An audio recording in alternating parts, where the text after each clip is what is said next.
The young nurse discovered her hospital was putting patients at risk. When she tried to report it, they threatened her career. Then the father of a little girl she saved, a Mafia boss, offered protection.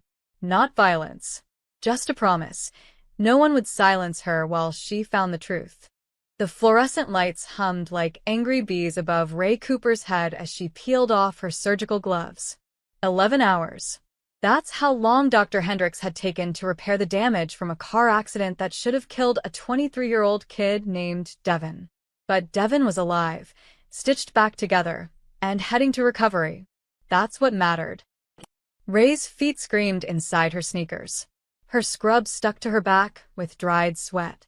But she smiled anyway because Devin's mother had hugged her so tight in the waiting room that Ray forgot, just for a second, how exhausted she was. "Hey, Cooper." Ray turned.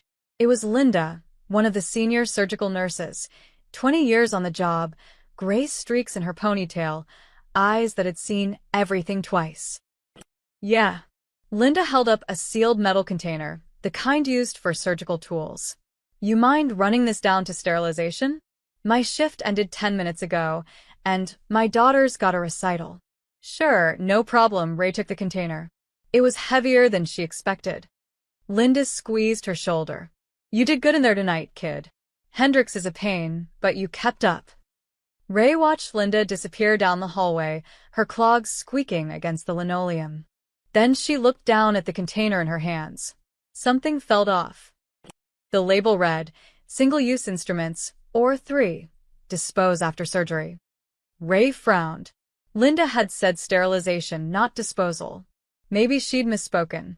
People made mistakes when they were tired. Ray had almost put a patient's chart in the trash instead of the file slot last week. Still, protocol was protocol. She turned toward the disposal room, but hesitated. What if Linda had meant sterilization and the label was old? What if Ray threw away $500 worth of tools because she didn't double-check? Her stomach twisted. She hated moments like this, caught between rule and reality, trying to guess which version of right would get her yelled at less. The sterilization department was in the basement.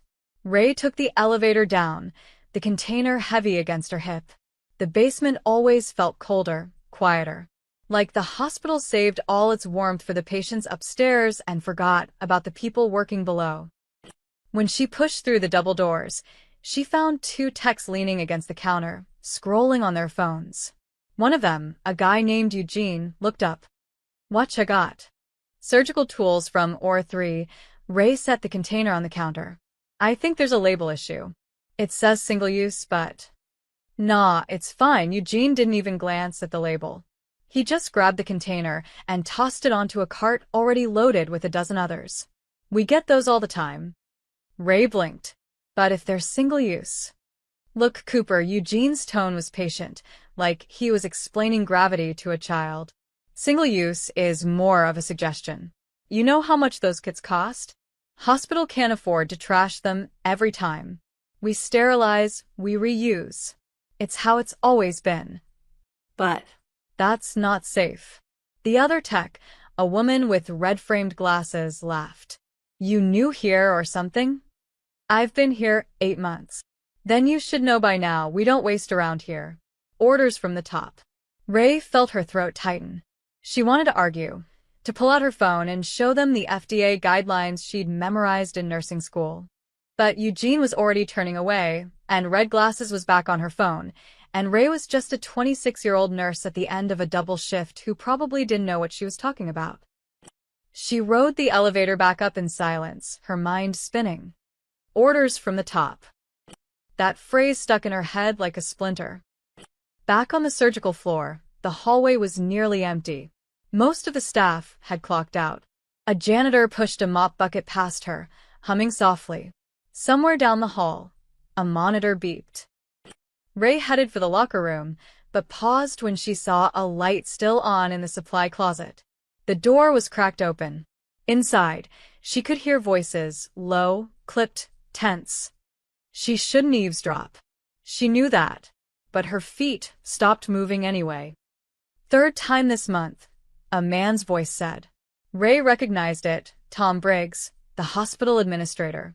If state inspectors show up. They won't, that was a woman. Sharper. Colder. Ray didn't recognize her. We've been doing this for 2 years. No one's complained. Because no one's noticed, Tom hissed. But if a post-op infection gets traced back, then we handle it quietly. Settle out of court. That's what the legal budget is for. Ray's breath caught. I don't like it, Tom said, but his voice had lost its edge. He sounded tired. Beaten. You don't have to like it. You just have to keep your mouth shut and let Dr. Bell do his job. Dr. Bell, the CEO. Ray had only seen him a handful of times. Tall, silver-haired, always in an expensive suit, always smiling like he was posing for a magazine cover. The closet door swung open suddenly, and Ray barely had time to step back and pretend she'd been walking past. The woman, thin, blonde, wearing a blazer, brushed past without looking at her. Tom followed a second later, his face pale and drawn. He glanced at Ray, and for just a moment, something flickered in his eyes. Guilt, maybe. Or warning. Then he was gone. Ray stood alone in the hallway, her pulse hammering in her ears. She thought about Devon upstairs in recovery. She thought about all the other patients she'd helped care for over the past 8 months. Kids with broken bones, grandmothers with pneumonia, teenagers in car accidents. She thought about single-use instruments being sterilized and reused because it saved money. Orders from the top. Ray pulled out her phone. Her hands were shaking. She opened her notes app and typed. Single-use tools reused. Eugene confirmed. Orders from the top. She stared at the words for a long moment. Then she hit save. Because maybe she was wrong. Maybe she was overreacting, seeing problems where there weren't any. But maybe, just maybe, she wasn't. And if she wasn't, then someone needed to know. Even if that someone was just her. For now. Ray slept for 4 hours, woke up tangled in her sheets, and stared at the ceiling of her tiny apartment. The morning light sliced through the blinds in sharp lines. Her phone said 7:42 a.m. Her shift started at 9. She thought about calling in sick. Her body ached. Her mind kept replaying that conversation in the supply closet, settle out of court, legal budget, keep your mouth shut. But she didn't call in. She never did. By 8:50, she was back at the hospital, coffee in hand, forcing a smile she didn't feel. The pediatric wing was different from the surgical floor. Brighter.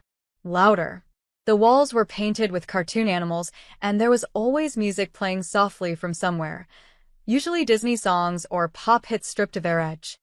Ray liked it here. Kids didn't pretend. They cried when things hurt, laughed when things were funny, and asked questions adults were too polite to ask. It was honest.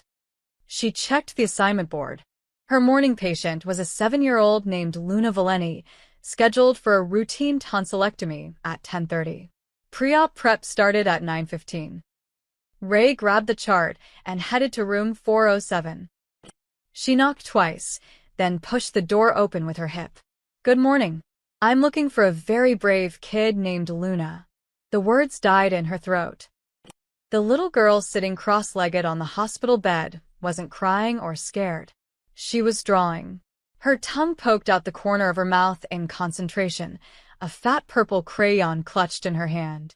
Around her, the bed was covered in papers, sketches of flowers, butterflies, a lopsided cat with too many whiskers. Eat. Luna looked up, grinning. She had dark curly hair pulled into 2 ponytails and a gap between her front teeth. Are you my nurse? Ray felt something loosen in her chest. I am Rai. That's a pretty name. My name is Luna. Like the moon, she held up her sketchbook. Do you like my drawings? Ray stepped closer, genuinely looking. One page showed a garden full of flowers, each petal colored in a different shade. Another had a family of rabbits wearing tiny hats. These are amazing, Ray said, and she meant it. You're really talented. Luna beamed. My dad says I'm going to be an artist when I grow up. He says I can paint the whole bakery if I want. Your dad owns a bakery? Yep. It's called Valenti's. We make the best cannoli in the city. That's what everyone says. Luna set down her crayon and looked at Ray with sudden seriousness. Are you going to be with me when I wake up? Ray crouched down so they were eye level. I'm going to be there the whole time. Before, during, and after. I promise. Luna studied her face like she was deciding whether to believe her. Then she nodded. Okay, I believe you. A man stepped into the room then, carrying 2 cups of coffee from the cafe downstairs. He was tall, broad-shouldered, with dark hair starting to gray at the temples. He wore jeans and a simple black jacket. His eyes were kind but tired, the look of a parent who hadn't slept well in days. Dad. Luna Guav. This is Ray. She's my nurse. The man smiled, and it softened his whole face. Marco Valeni, he offered his hand, and Ray shook it. His grip was firm, but not aggressive. Thank you for taking care of my little artist. It's my job, Ray said, smiling back. But honestly, she's making it easy. Marco set one of the coffees on the bedside table and ruffled Luna's hair. She's tougher than me. I'm the one freaking out. It's a simple procedure, Ray assured him. Dr. Patel is excellent. Luna's going to do great. Marco nodded, but Ray could see the worry and the tightness around his eyes. She'd seen it 1,000 times, parents trying to be brave for their kids while quietly falling apart inside. Hey, Luna, Ray said, turning back to the little girl. How about you draw me something while I check your vitals? Something happy. Like what? Surprise me. Luna's face lit up. She grabbed a fresh piece of paper and a green crayon, already lost in thought. Ray worked quickly and gently. Blood pressure, temperature, heart rate. Luna barely noticed, humming to herself as she drew. Marco watched from the corner, sipping his coffee, his shoulders gradually relaxing. You're good with her, he said quietly. Ray smiled. She's easy to be good with. When she finished, Luna held up her drawing. It was a picture of a woman with curly hair, clearly meant to be Ray, standing next to a girl with ponytails. They were holding hands. Above them, she'd drawn a big yellow sun with a smiley face. That's us, Luna said proudly. Friends. Ray felt an unexpected lump in her throat. She'd seen a lot in 8 months. Pain, fear, loss. But she'd also seen this. Kids like Luna who could find light in the scariest moments. I love it, Ray said. Can I keep it? Luna nodded enthusiastically. Yeah. So you remember me. I don't think I could forget you if I tried. Marco's expression softened even more. Thank you, he said, and Ray could hear the weight behind those 2 words. An hour later, Luna was in surgery. Ray stood in the OR, keeping her promise. She held Luna's small hand as the anesthesia took effect, whispering reassurances until the little girl's eyes fluttered closed. When Luna woke up in recovery, groggy and confused, Ray was right there, just like she'd promised. Luna smiled, her voice thick with sleep. You stayed. I told you I would. Luna's fingers found Ray's hand and squeezed weakly. You're my favorite. And Ray, who'd started the day exhausted and haunted by what she'd overheard, felt something shift. A reminder of why she did this job. Not for the hospital. Not for the administrators or the budgets or the politics. For Luna. For Devon. For every patient who trusted her to show up. Even when everything else felt wrong. The Courtyard Cafe was Ray's escape. It wasn't much. Just a few metal tables scattered across a concrete patio, surrounded by scraggly bushes that someone from maintenance watered once a week. But it was outside. It was air that didn't smell like disinfectant and fear. It was 20 minutes where Ray could pretend she worked somewhere normal. She sat alone at a corner table, wrapping both hands around a paper cup of coffee that had gone lukewarm. Luna was stable, sleeping off the anesthesia, with her father at her bedside. Ray's next assignment wasn't for another hour. She should have gone to the break room, caught up on charting, maybe eaten something. Instead, she sat here, staring at nothing. Her phone buzzed. A text from her roommate Jennifer. Wine tonight? You look like you need it. Ray didn't remember looking like anything when she'd left the apartment that morning, but Jennifer had a gift for reading stress. She typed back, maybe. Long week. The truth was, it had only been 2 days since she'd overheard that conversation in the supply closet. 48 hours. But it felt longer, heavier, like she'd been carrying a secret that kept growing. She checked the hospital's incident reports that morning during a quiet moment. 3 post-op infections in the past 2 months. All treated, all resolved, all marked as unrelated complications. Maybe they were unrelated. Maybe Ray was connecting dots that didn't actually form a picture. Or maybe someone had erased the lines on purpose. "Excuse me, is this seat taken?" Ray looked up. An older woman with a hospital volunteer badge stood there, gesturing to the empty chair across from her. "No, go ahead."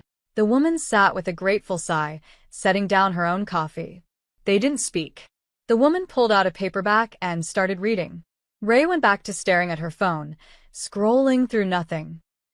That's when she heard the voices. 2 men, sitting at a table behind her, just out of sight.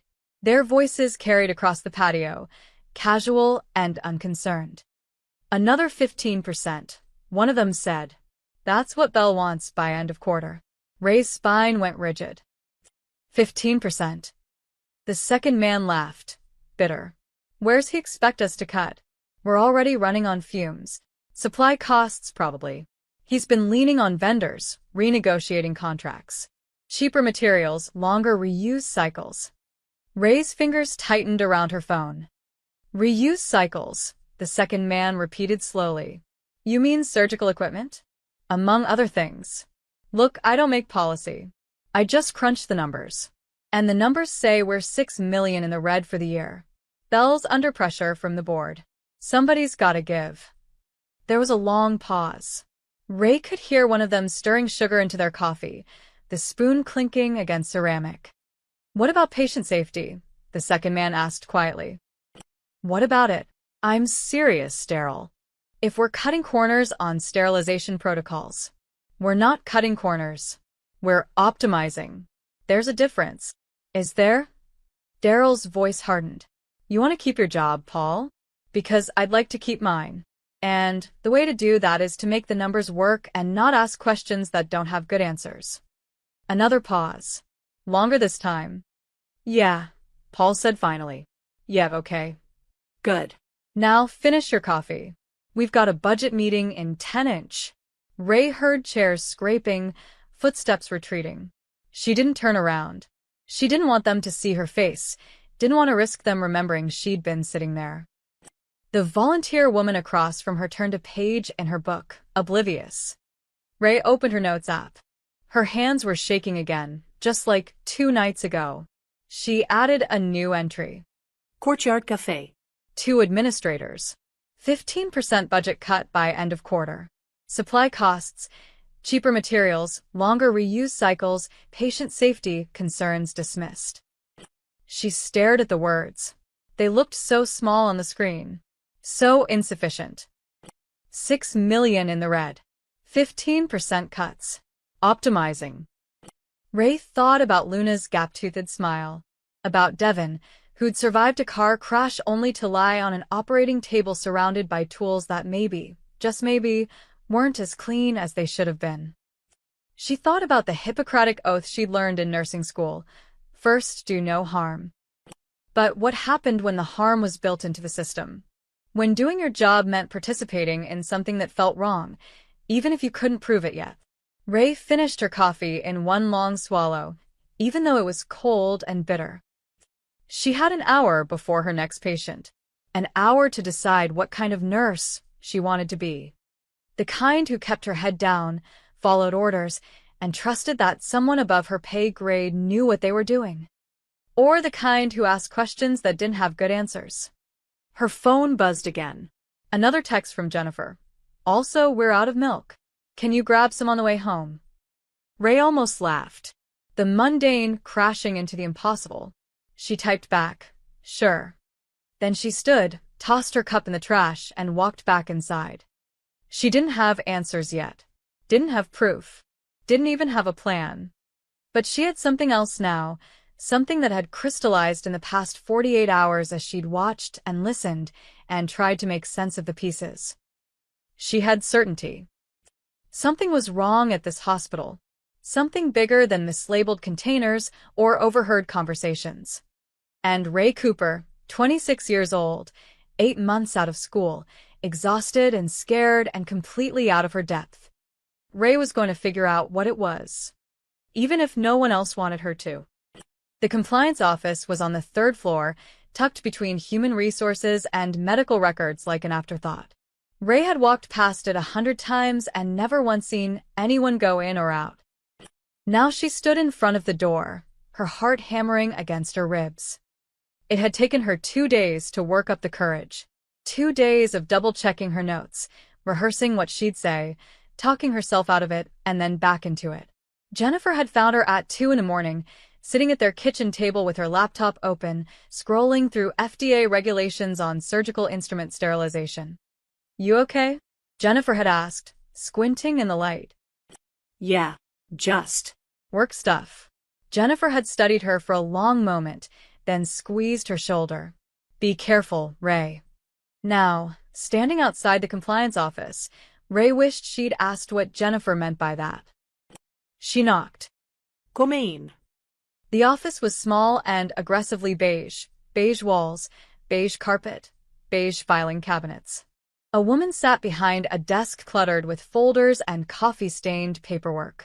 She was maybe 50, with reading glasses on a chain, and the expression of someone who'd heard every complaint imaginable and believed none of them. Her nameplate read, Patricia Dunmore, Compliance Director. "Can I help you?" Patricia didn't look up from her computer. "My name is Ray Cooper. I'm a nurse here. I wanted to file a formal concern." That got Patricia's attention. She looked up, her expression shifting from bored to mildly interested. "What kind of concern?" Ray stepped inside and closed the door behind her. Her mouth was dry. "I've observed some practices in the sterilization department that I think might violate safety protocols. Specifically, single-use surgical instruments being sterilized and reused." Patricia leaned back in her chair, folding her hands across her stomach. "I see. And you witnessed this personally?" Yes. "I delivered a container of single-use tools to sterilization 3 days ago. The label clearly stated they should be disposed of, but the technicians said they reuse them as standard practice. They said it was orders from the top." "Orders from the top," Patricia repeated, her tone neutral. "Did they specify who gave these orders?" No.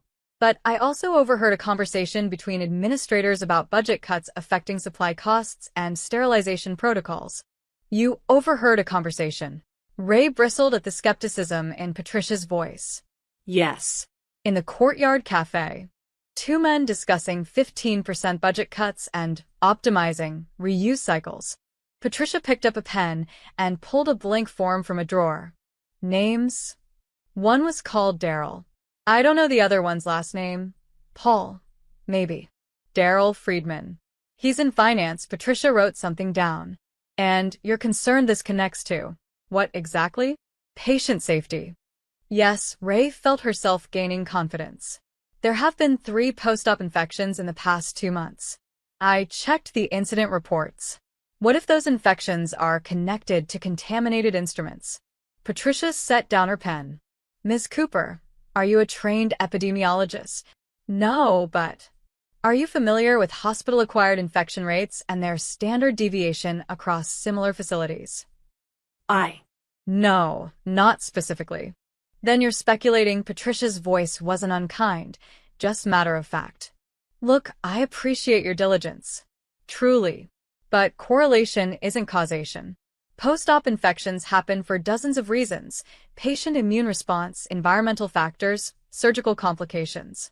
Jumping to conclusions about sterilization procedures based on overheard conversations isn't helpful." Ray felt her face flush. "I'm not jumping to conclusions. I'm raising a legitimate safety concern. And I'm telling you that your concern has been noted." Patricia tapped the form she'd been writing on. "I'll submit this to the Safety Review Committee. They'll evaluate whether further investigation is warranted." "When will that happen?" "These things take time." We have protocols. Patricia offered a thin smile. In the meantime, I'd suggest focusing on your assigned duties. Leave compliance issues to the compliance department. That's what we're here for. Ray stared at her. That's it. What were you expecting? I don't know. An actual investigation? Someone taking this seriously? Patricia's smile didn't waver, but her eyes hardened. Ms. Cooper, I've been in compliance for 17 years. I've seen nurses, doctors, technicians, all convinced they'd uncovered some massive conspiracy because a supply closet was disorganized or a form was filled out wrong. Do you know how many of those concerns turned out to be legitimate problems? Ray said nothing. About 3%. Patricia stood, signaling the conversation was over. I'm not dismissing you. I'm telling you that we have systems in place. Trust those systems. Trust that the people running this hospital know what they're doing. And if they don't, the question hung in the air between them. Patricia walked to the door and opened it. Then that's above both our pay grades. Have a good day, Ms. Cooper. Ray walked out in a daze. The hallway felt too bright, too loud. A group of residents hurried past, laughing about something. An orderly pushed a wheelchair. Everything looked normal. But nothing felt normal. She'd done the right thing. She'd followed protocol, filed a formal complaint, gone through proper channels. And she'd been patted on the head and sent away like a child who'd seen a monster under the bed. Ray pulled out her phone and opened her notes. She added one more line. Compliance office, Patricia Dunmore. Concern filed. Dismissed as speculation. Trust the system. She stood there for a moment, staring at those words. Then she deleted the last sentence and wrote something else. The system doesn't want to know. The text came on Friday afternoon, just as Ray was finishing her shift. Unknown number, Ms. Cooper, this is Dr. Bell's office. He'd like to speak with you briefly. Would 5:30 work? Rooftop garden.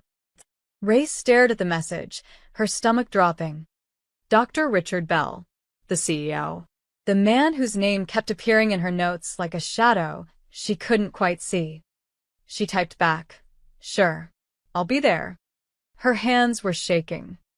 The rooftop garden was something the hospital advertised in brochures, a healing space for patients and staff. In reality, it was a collection of potted plants and wooden benches arranged around a small fountain that only worked half the time. But the view was good. From up here, you could see the whole city stretching out toward the horizon, the late afternoon sun turning the buildings gold. Ray arrived at 5:28. Dr. Bell was already there, standing at the railing with his hands in his pockets, looking out over the skyline. He wore charcoal slacks and a crisp white shirt, no tie. His silver hair caught the light. He looked like he belonged on a magazine cover, Healthcare's Brightest Minds or Leaders Who Care. Ms. Cooper, he turned as she approached, offering a warm smile. Thank you for meeting me. I know you've had a long week. It's fine. Ray's voice came out steadier than she felt. Please sit. He gestured to one of the benches. Ray sat. Dr. Bell settled beside her. Not too close, perfectly calibrated to seem friendly, without being invasive. Beautiful evening, he said, looking back at the skyline. Sometimes I forget to come up here. Too much time in meetings, not enough time remembering why we do this work. Ray didn't respond. She waited. Dr. Bell let the silence stretch for a moment, then turned to her with that same gentle smile. I heard you visited our compliance office earlier this week. There it was. I filed a concern, Ray said carefully. Standard protocol. Of course. And I'm glad you did. It shows you care about patient safety. That's exactly the kind of mindfulness we want in our staff. He leaned back, crossing one leg over the other, completely at ease. Patricia Dunmore forwarded your report to me. I wanted to address it personally. You didn't need to. But I wanted to. His tone was earnest, almost paternal. Ray, may I call you Ray? She nodded. Ray, you've been with us for 8 months now. Your performance reviews have been excellent. Patients love you. Your colleagues respect you. You have a real future here. The compliments felt like a hand on her shoulder, gentle but firm. I appreciate that, Ray said. So, I want to be transparent with you. Dr. Bell shifted slightly, his expression growing more serious. The concerns you raised about sterilization protocols, I understand where they're coming from. Budget discussions can sound alarming when taken out of context. But I want to assure you, every decision we make is vetted by multiple departments. Legal, medical, compliance. We have protocols on top of protocols. The technicians said single-use instruments are being reused, Ray said quietly. That's not out of context. That's what they told me. And they were explaining a complex process in simple terms. Dr. Bell's voice remained patient, like he was teaching. Single-use doesn't always mean what it sounds like. Some instruments are rated for limited reuse under specific sterilization conditions. It's all within FDA guidelines. We have documentation. Can I see it? The question came out before Ray could stop herself. Dr. Bell's smile didn't falter, but something flickered in his eyes. So brief, she almost missed it. Of course. I'll have someone from Medical Affairs send you the relevant policies. Though I'll warn you, it's pretty dry reading. He stood, walking back to the railing. The wind picked up, ruffling his hair. He looked out at the city like a captain surveying his ship. Ray, I'm going to be honest with you. Running a hospital is like juggling chainsaws while walking a tightrope.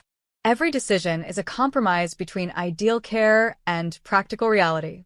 We'd all love unlimited budgets, brand new equipment for every procedure, staff ratios that let nurses work 40-hour weeks. He turned back to her.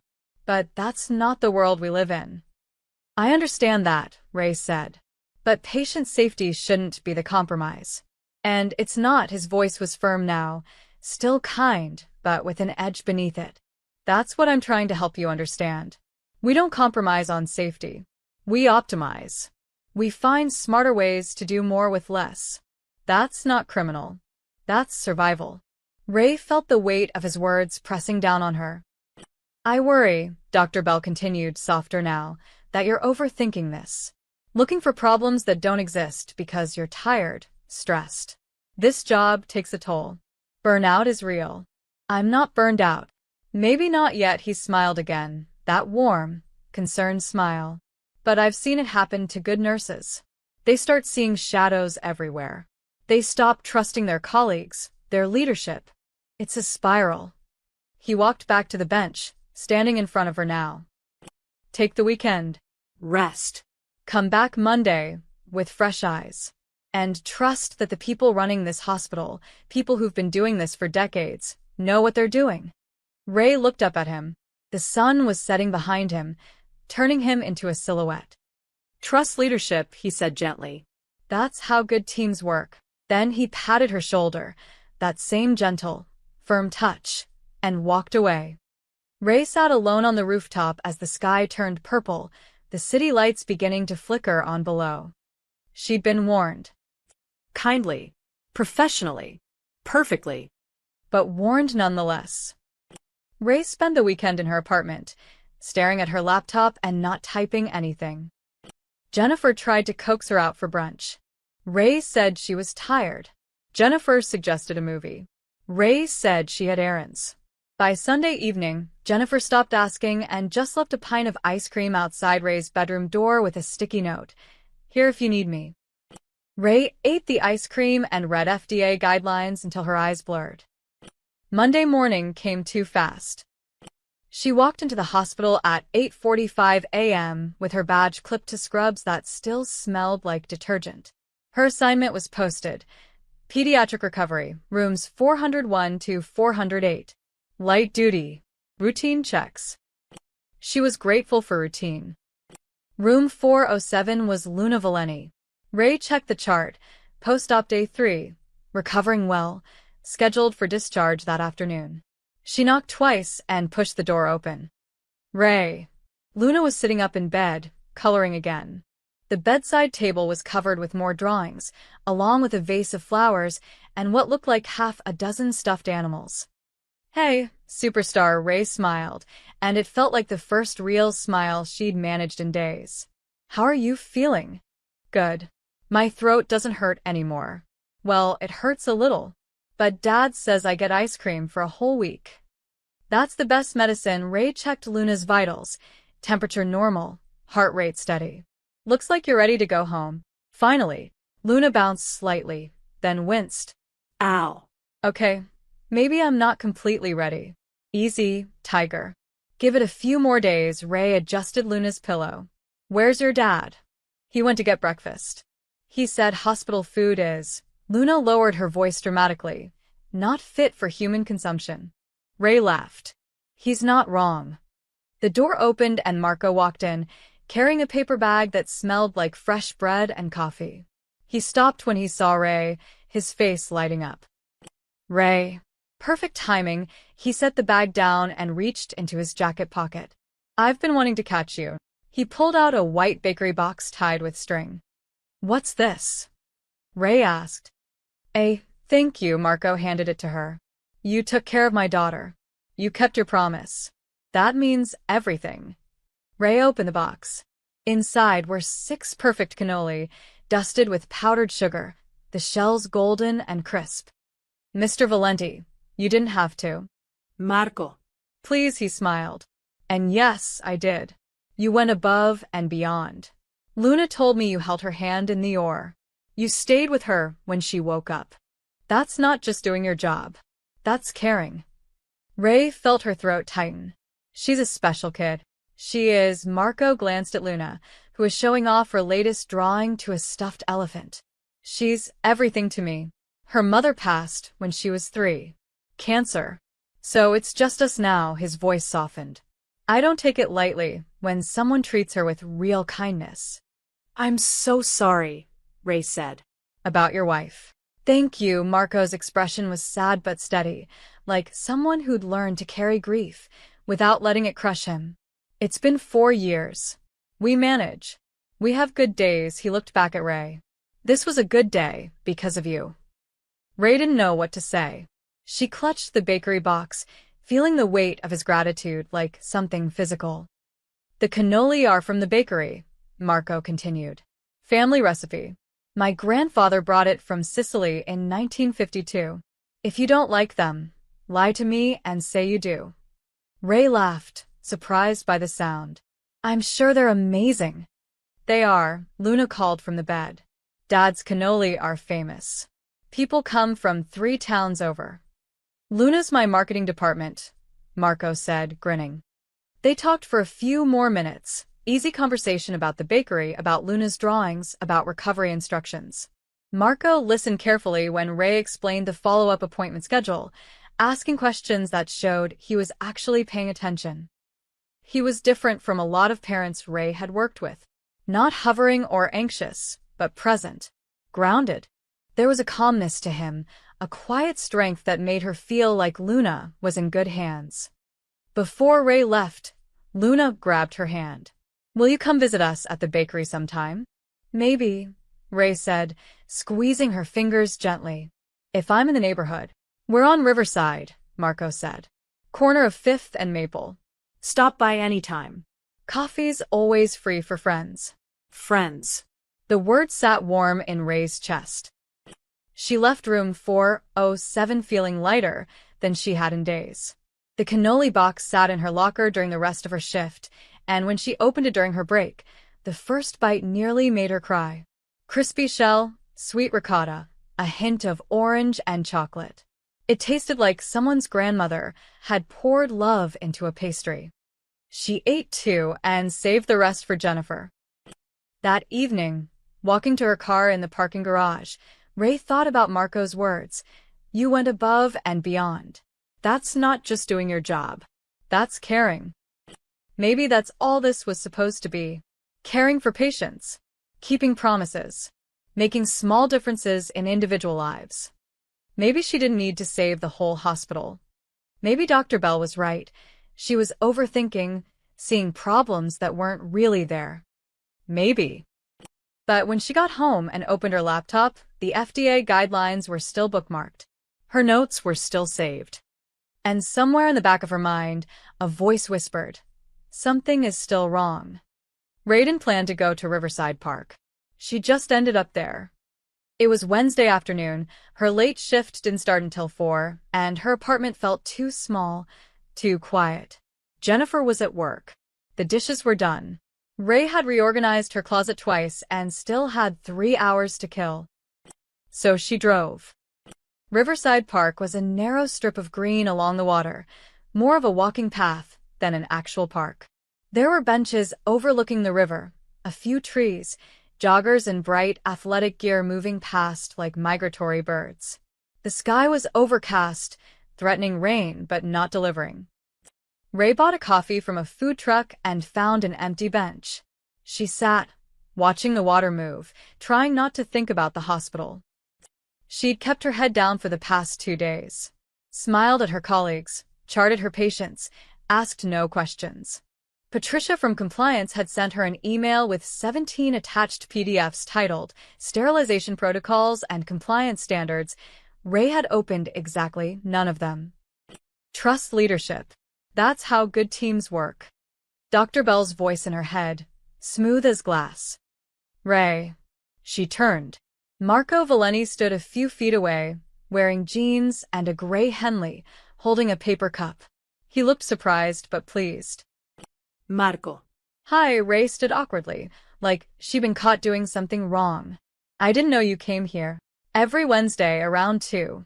He gestured to the bench. Mind if I sit? No, of course not. They sat, the river stretching out in front of them.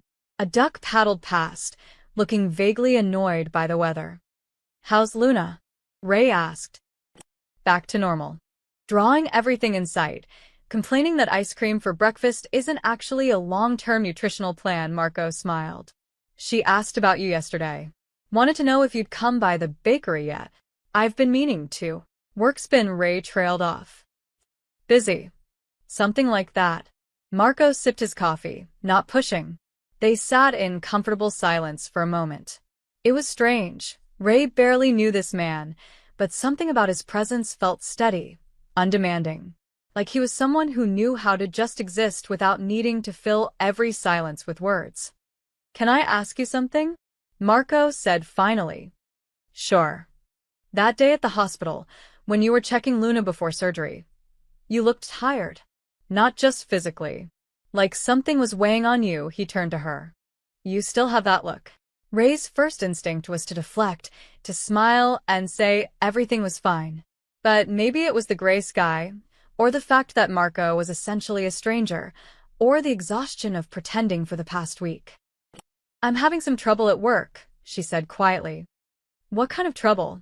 Ray hesitated. This was dangerous territory, talking to a patient's family member about internal hospital issues. But Marco wasn't just a patient's family member anymore. He was. What? An acquaintance? Someone who'd given her cannoli and called her a friend. I think there might be some safety issues, she said carefully, with how the hospital handles certain procedures. I tried to report it through the proper channels, but nobody wants to hear it. Marco nodded slowly. You're worried about patients. Yeah. And they told you to stay quiet.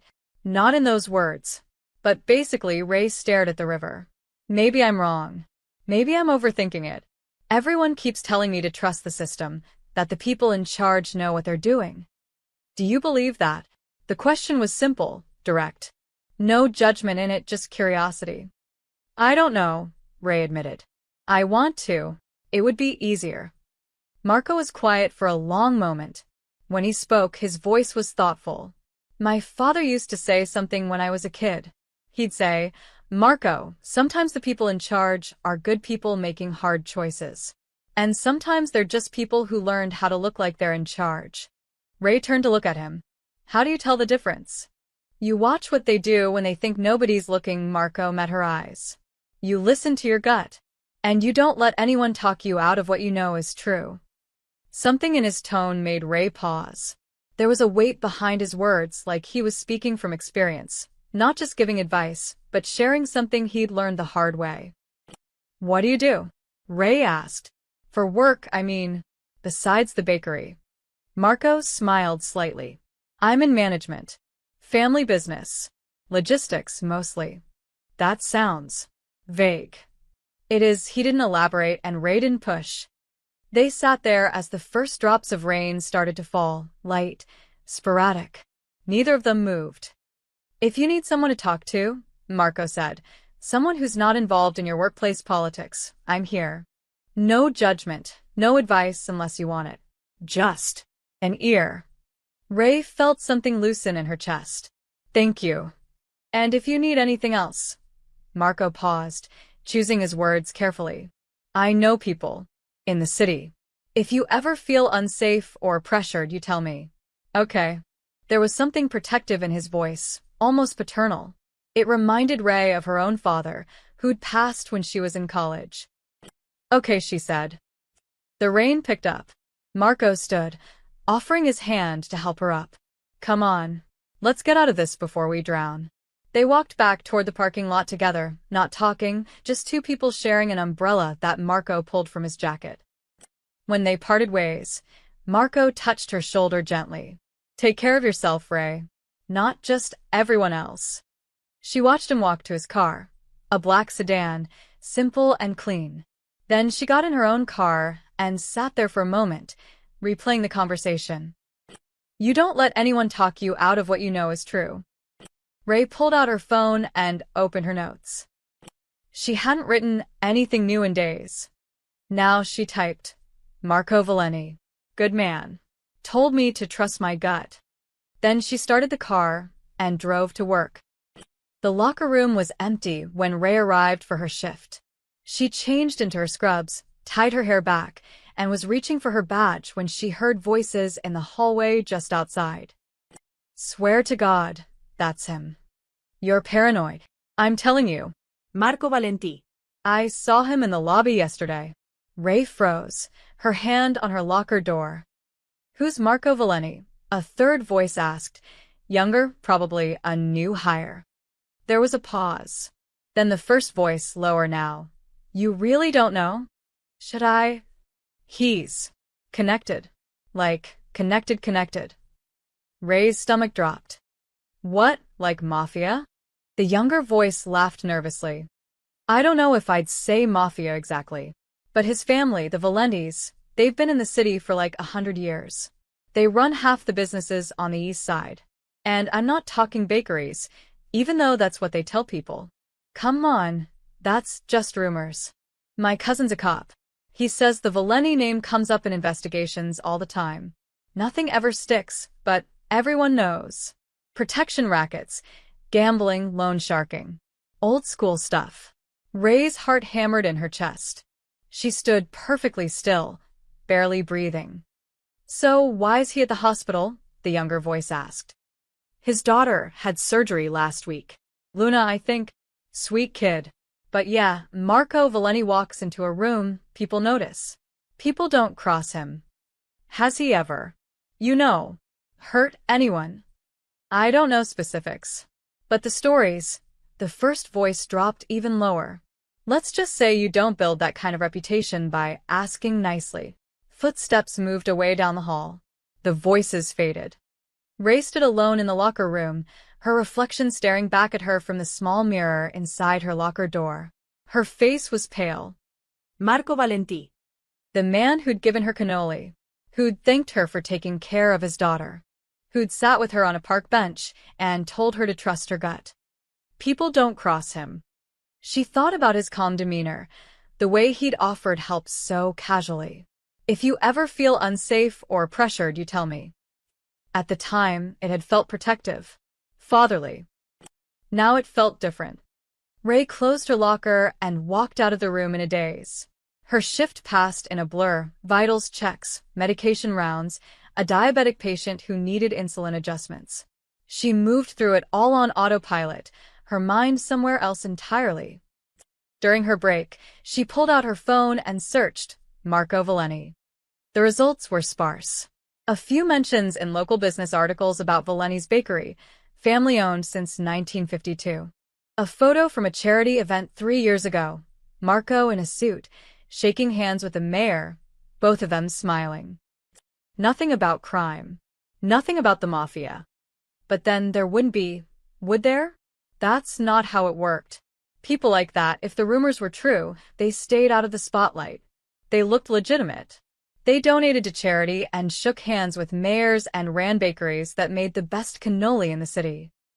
Ray closed the browser and sat there, staring at her phone. She thought about the way Marco had looked at Luna. Pure love, pure devotion. She thought about how gentle he'd been, how respectful, how he'd asked about her life, listened without judgment. Was that real? Or was she just seeing what he wanted her to see? My father used to say something when I was a kid. Had his father been in the same business? Was Luna being raised in that world?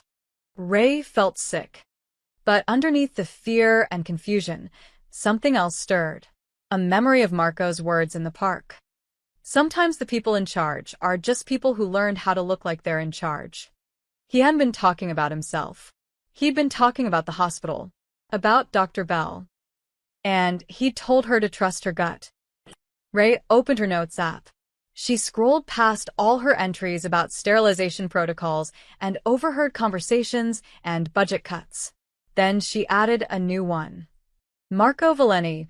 Rumors say he's connected to organized crime. Don't know if it's true, but he's been nothing but kind and respectful to me. He told me to trust my instincts. He offered help if I ever felt unsafe. She stared at the words. The truth was, she didn't know Marco Valenti. Not really. She knew he loved his daughter. She knew he made good cannoli. She knew he'd sat with her in the rain and offered her kindness when she needed it. Everything else was rumors and speculation. Just like her concerns about the hospital had been dismissed as speculation. Ray closed the app and went back to work. That evening, as she was leaving, she passed the lobby and saw a man in a dark suit talking quietly on his phone near the entrance. He wasn't Marco, but something about his posture, watchful, alert, made her think of what she'd overheard. People don't cross him. She walked to her car, her keys clutched tight in her hand. When she got home, Jennifer was on the couch watching reality TV. Hey, you look like you've seen a ghost. Long day, Ray said. There's leftover pizza in the fridge. Thanks. Ray went to her room and closed the door. She sat on her bed, still in her scrubs, and pulled out her phone one more time. She looked at Marco's contact information. He'd given it to her before they'd parted at the park, just in case she needed anything. Her thumb hovered over the delete button. Then she lowered the phone and set it on her nightstand. She didn't delete it. She didn't know what Marco Valenti was. But she knew what he wasn't. He wasn't Dr. Bell. And right now that was enough. Ray didn't sleep that night. She lay in bed, staring at the ceiling, replaying everything. The rumors, the warnings, Marco's kindness. By the time the sun came up, she'd made a decision. She sent a text at 7:15 a.m. Marco, it's Ray. Can we meet? I need to talk to you about something. The response came 2 minutes later. Of course. When and where? Café Marcella. 10 Uhr morgens. I'll be there. Café Marcella was neutral ground, a small Italian coffee shop on the north side, far from the hospital, far from Valenti's bakery. Public enough to be safe, quiet enough to talk. Ray arrived first. She ordered an espresso she didn't drink and sat at a corner table, her hands clasped tight around the tiny cup. Marco walked in at 9:58, scanning the room briefly before spotting her. He wore jeans and a simple navy jacket, looking more like a suburban dad than whatever the rumors said he was. When he reached the table, his expression was concerned. Ray. You okay? Sit, please. He sat, ordering nothing, his full attention on her. Ray took a breath. I need to ask you something, and I need you to be honest with me. Okay. The rumors about you, about your family, she met his eyes. Are they true? Marco didn't flinch. He didn't look away or deflect. He just held her gaze for a long moment, his expression unreadable. Yes, he said quietly. Some of them. Ray's heart hammered. Which ones? My family has been in this city for a long time. We started with the bakery. That part's true. My grandfather really did bring the recipe from Sicily. But we also built other businesses. Some legitimate. Some he paused. Less so. Organized crime. That's a broad term. But yes, parts of what my family does exist in gray areas. Or darker than gray. His voice was steady, matter of fact. Not proud, not ashamed. Just honest. I inherited a complicated legacy. I've spent the last 10 years trying to make it cleaner, more legitimate. But I can't erase the past. Ray's hands trembled slightly. Have you hurt people? I've protected my family. I've made difficult choices. Marco's eyes never left hers. I'm not going to pretend I'm a saint, Ray. But I've never hurt anyone who didn't come at me or mine first. And I've never hurt anyone innocent. The words hung between them. Why are you telling me this? Ray asked. You could have lied. Because you asked for honesty. And because if you're thinking of asking me for help, which I assume is why we're here, you deserve to know who I am. Ray felt exposed, seen through. She took a shaky breath. I need help, she said. But not the kind you might think. Marco leaned forward slightly. Tell me. And so she did. Everything. The single-use instruments. The overheard conversations. The budget cuts. Patricia Dunmore brushing her off. Dr. Bell's warning on the rooftop, wrapped in kindness and threat. I went through the proper channels, Ray said. I did everything right. But no one wants to hear it. They've made it clear that if I keep pushing, I'll lose my job. Or worse. Worse how? I don't know. But Dr. Bell made me feel like I was standing at the edge of something I couldn't see. Like one more step and I'd fall. Marco's jaw tightened. You think he'd retaliate? I think he'd make me disappear. Not literally, just professionally. I'd be blacklisted. No hospital would hire me. My career would be over before it started, Ray's voice cracked. But I can't let this go. Every time I close my eyes, I see Luna on that operating table. I see Devin in recovery. I see all the patients who trust us to keep them safe, and I know, something's wrong. What do you need from me? Ray looked at him directly. Protection. Not violence. Not threats. Just. I need someone watching my back while I gather real evidence. Enough that the state health department can't ignore it. Enough that Dr. Bell can't bury it. You want to do this legally? Yes. Completely. I'm not asking you to intimidate anyone or break any laws. I just need to know that while I'm doing this, documenting everything, building a case, I won't be harassed, fired, or silenced before I can finish. Marco studied her for a long moment. You understand what you're asking? If I'm involved, even just as protection, and this goes public, your evidence could be questioned. People will say you worked with someone connected to organized crime. It could undermine everything. I know. But I'm out of options. The system won't protect me. So I'm asking you, will you? The cafe hummed around them. Someone laughed at the counter. The espresso machine hissed. Marco leaned back in his chair. I have one condition. What? You stay safe. That means if at any point this gets dangerous, if Belle or anyone else threatens you directly, you walk away. You don't play hero. You tell me and we handle it differently. I'm not asking you to. I know what you're asking. And I'm telling you my terms. Your safety is non-negotiable. Ray swallowed hard. Okay. Then I'll help you. Marco's voice was quiet but absolute. You do this the right way. Gather your evidence, build your case. I'll make sure no one interferes. No one touches you, no one fires you. No one makes you disappear. How? You don't need to know how. You just need to trust that it'll happen. Ray felt tears prick her eyes. Why? Why would you do this for me? Marco's expression softened. Because you kept your promise to my daughter. Because you're trying to do the right thing in a system that punishes people for caring. And because he paused.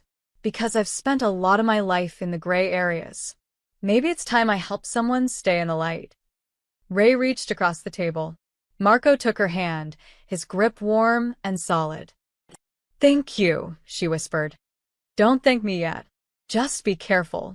They sat there for another moment, two people from completely different worlds, bound together by a 7-year-old girl with a gap-toothed smile and a promise that had to be kept. Then Ray stood, steadier than she'd felt in weeks. It was time to get to work. It took Ray 4 days to build a plan.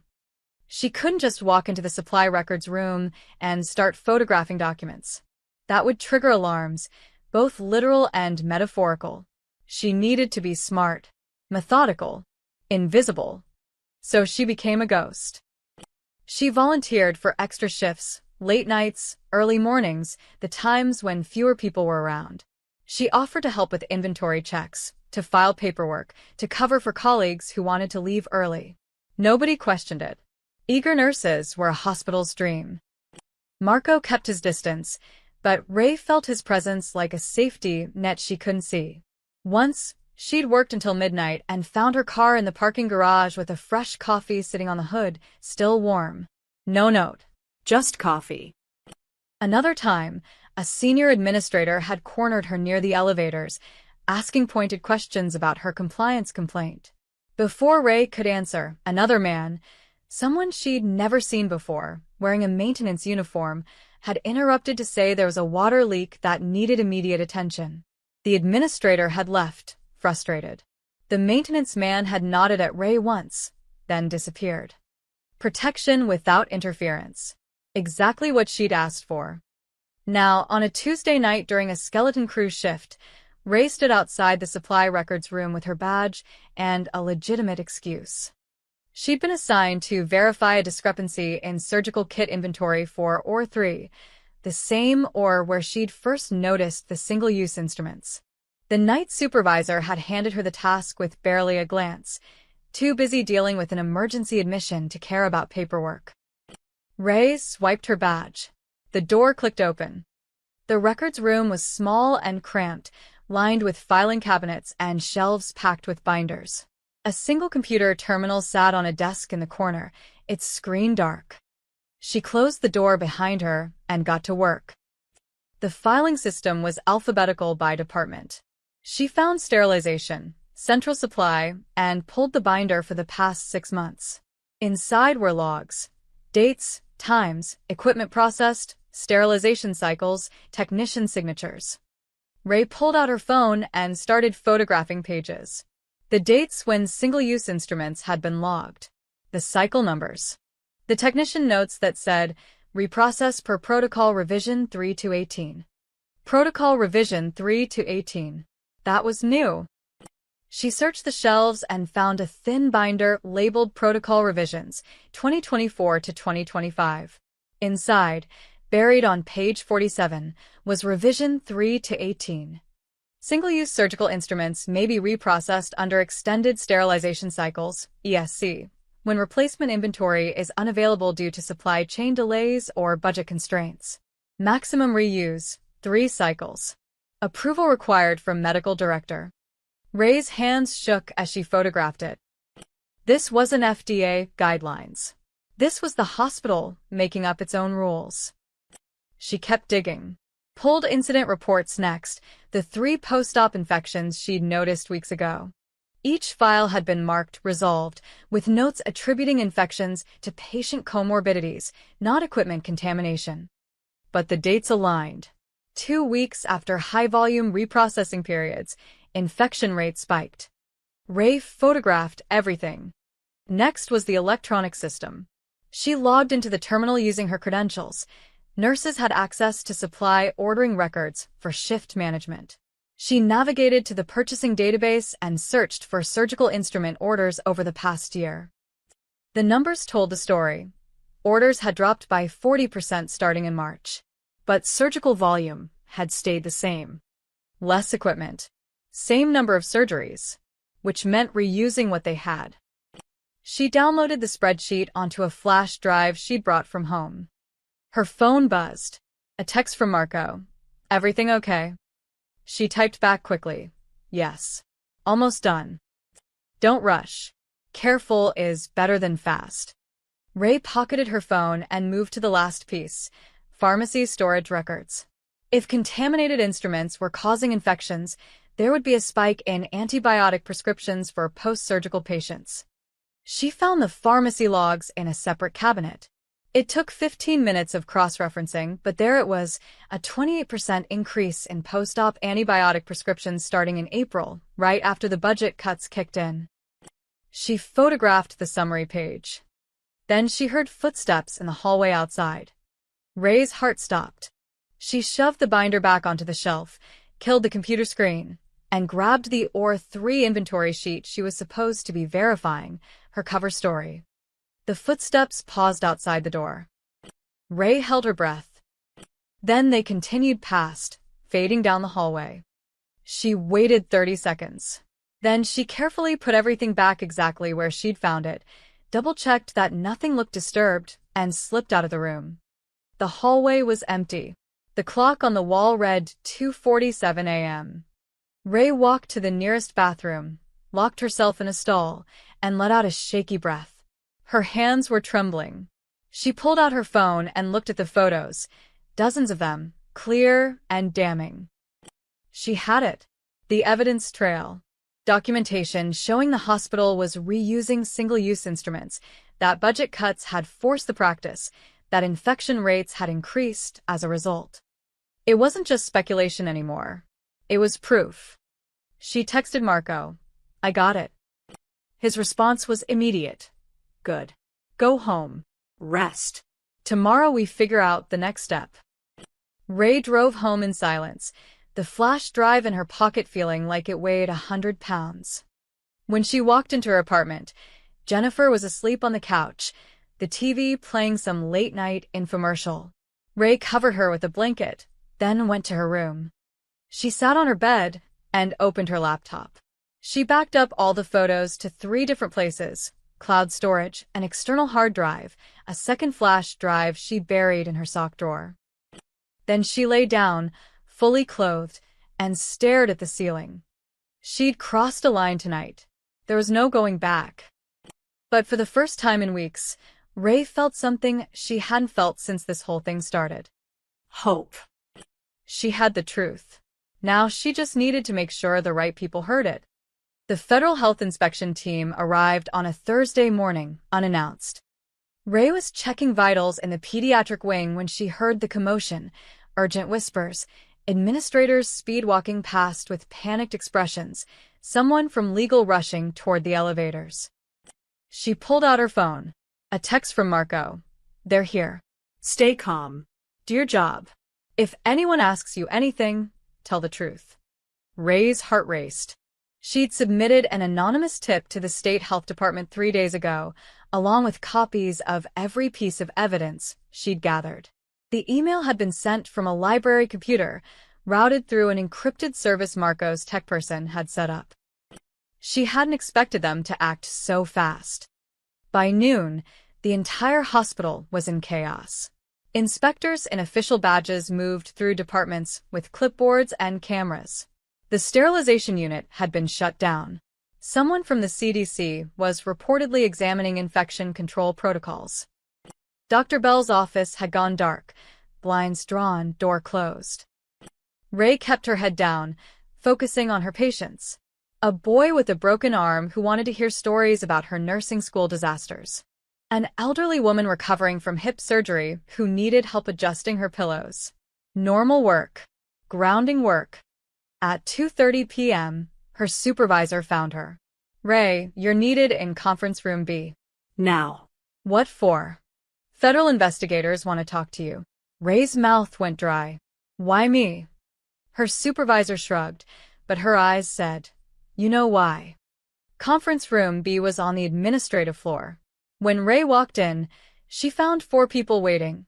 3 investigators in business casual, and Dr. Bell, sitting at the head of the table with his hands folded, his expression calm, but his eyes cold. One of the investigators, a woman with short gray hair and sharp eyes, gestured to an empty chair. "Ms. Cooper, thank you for joining us. I'm Agent Reyes, Office of Inspector General. We have some questions about hospital sterilization practices." Ray sat. Her hands were sweating. She clasped them in her lap. "Of course. Happy to help." Agent Reyes opened a folder. We received documentation suggesting that single-use surgical instruments have been systematically reused at this facility. Are you familiar with this practice?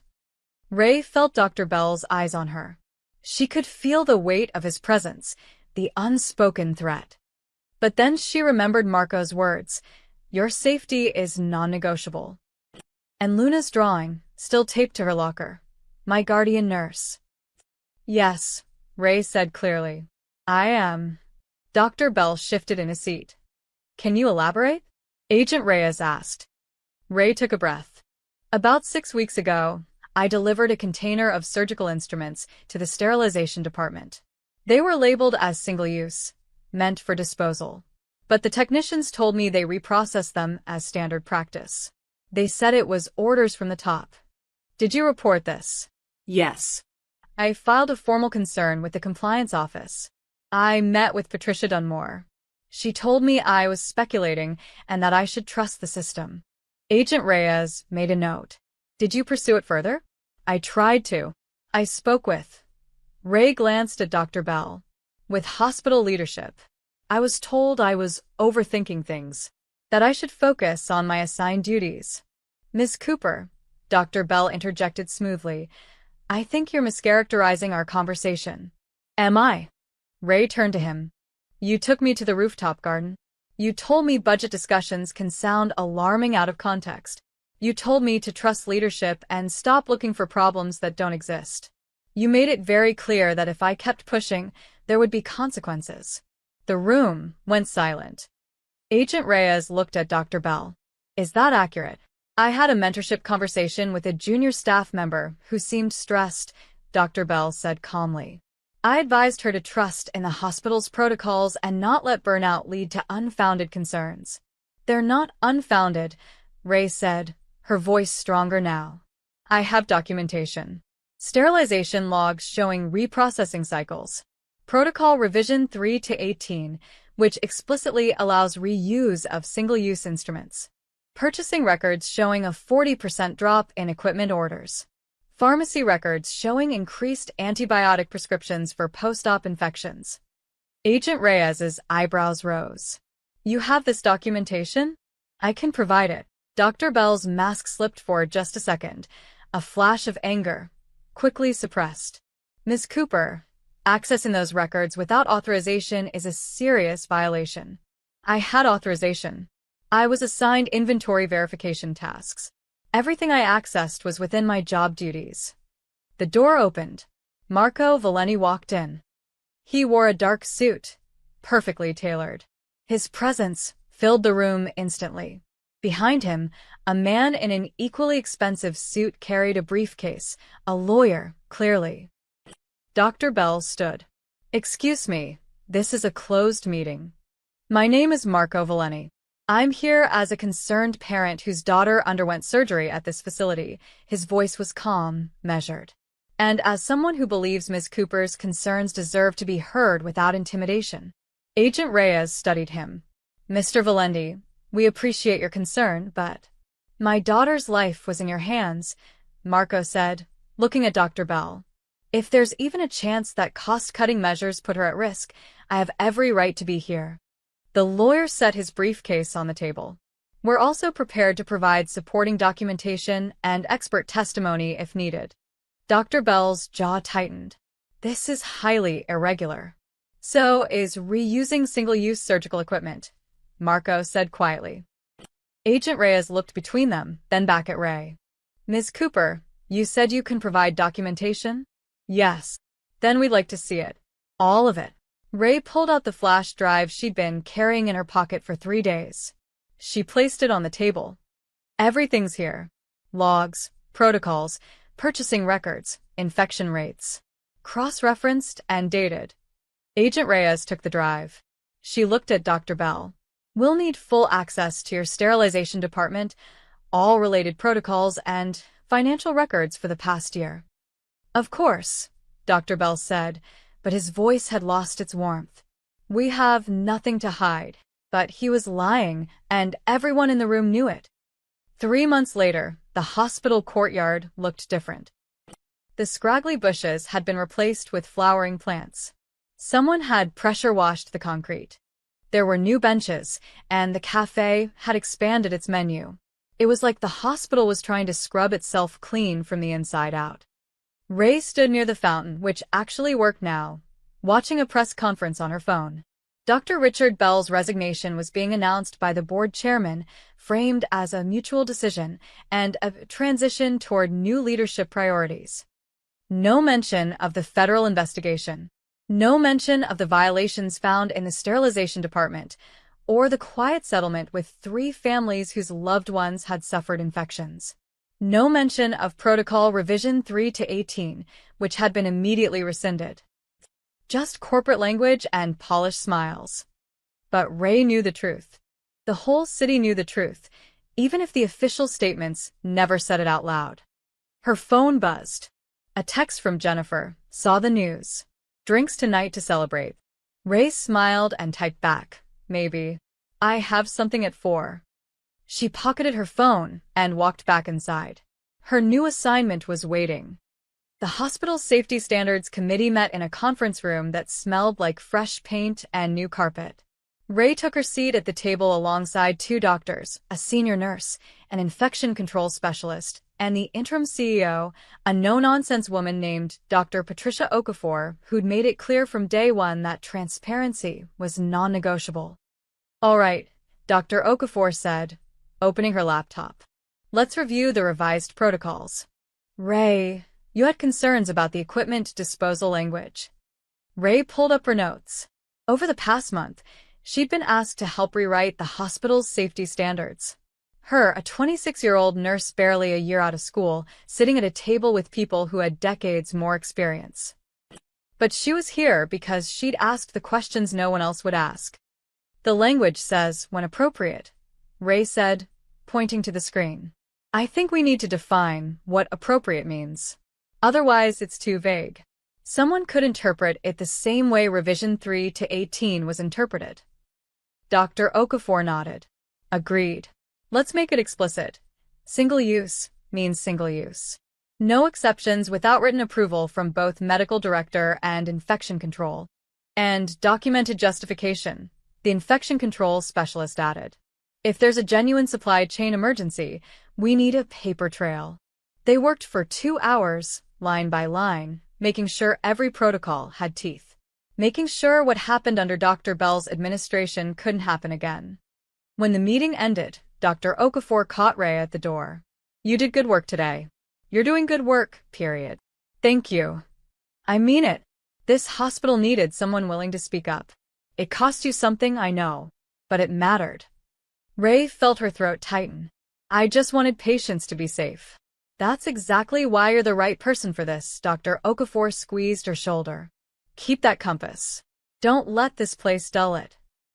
Ray left the hospital at 5:30 and drove across the city. The address Marco had texted her led to a neighborhood she didn't know well, residential streets with old trees and corner stores, the kind of place where people knew their neighbors. She parked in front of a newly renovated building. The sign above the door read, Luna's Light Community Clinic. Marco stood on the front steps talking with a contractor. When he saw Ray, he smiled and waved her over. Right on time, he said. Come on, I'll give you the tour. Inside, the clinic was bright and open. Exam rooms lined one hallway.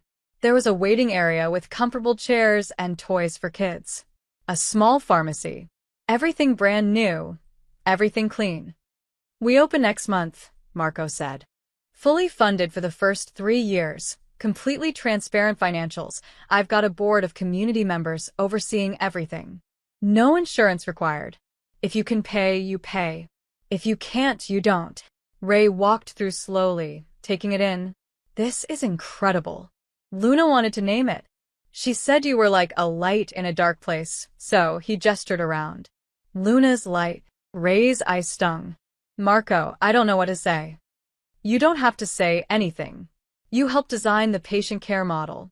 This is as much yours as it is mine, he handed her a folder. Which brings me to this. I'd like you to consult on our staffing protocols. Make sure we're doing things right from day one. Interested? Absolutely. They walked back to the entrance. The sun was setting, casting golden light through the windows. Marco leaned against the doorframe, looking around his clinic with quiet satisfaction. "You ever regret it?" he asked. "Speaking up? All the trouble it caused." Ray thought about the sleepless nights, the fear, the moment she'd put that flash drive on the conference table knowing there was no going back. "No," she said. "Not once." "Good." The door opened and Luna burst in, ponytails flying, clutching a rolled-up paper. "Ray, I made something for you." She unfurled it, a drawing of a woman in scrubs with curly hair, standing in front of a building with a sign that said, "Luna's Light." Above the woman's head, Luna had drawn wings made of light. "It's you," Luna announced proudly. "My guardian nurse." Ray crouched down and pulled Luna into a hug. "It's perfect. You're perfect." Luna squeezed her tight. "Dad says you're a hero." "I'm not a hero, sweetie. I just tried to do the right thing." Marco smiled. "That's what heroes are." Ray stood, holding Luna's drawing carefully. She looked at Marco, this complicated man with his complicated past who'd protected her when the system wouldn't. She looked at Luna, the little girl whose smile had reminded her why any of this mattered. She thought about Dr. Bell, gone but not forgotten, about the protocols being rewritten, about this clinic that would serve people who needed care, not profit. The world wasn't perfect. The system wasn't fixed. There were still hospitals cutting corners, still people choosing money over safety, still battles to fight. But here, in this moment, standing in Luna's light with the sunset streaming through the windows. Here, something had changed. Not through violence, not through intimidation, through truth, through courage, through compassion. Ray looked down at the drawing in her hands, herself with wings, a guardian made of light. Maybe Luna was right. Maybe that's what heroes look like after all.